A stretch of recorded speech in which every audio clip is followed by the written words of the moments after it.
And 15 months later, after an internal investigation, after a very partisan legislative investigation, and after an investigation by the U.S. Attorney's Office, no more than the same 3 people that we thought were responsible, or may be responsible 15 months ago, have been held responsible by a federal grand jury. And so I think what that should tell people is that not that any administration, and I don't think you can find one administration, whether it's at the governor's level or at the presidential level, that hasn't made mistakes and had problems. What matters is how you respond to it. We responded swiftly. It didn't take us 15 months to figure it out. The next day, we took action. And the next day, we stood up and answered every question that anybody had to ask until the press was done asking questions. And then we opened ourselves up and fully cooperated with every one of the investigations that occurred. Those investigations are now over.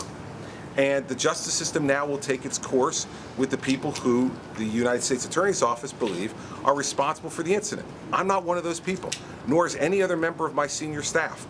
And despite all the speculation and all the rest that went on over the last 15 months, it turns out that what we said 15 months ago is exactly right.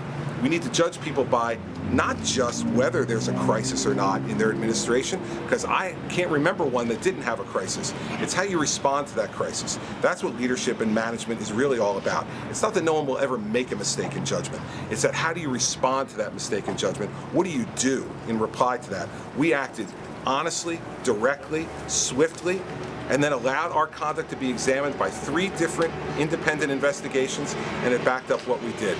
So I have no misgivings about it, and I don't think fair people looking at it will have misgivings either.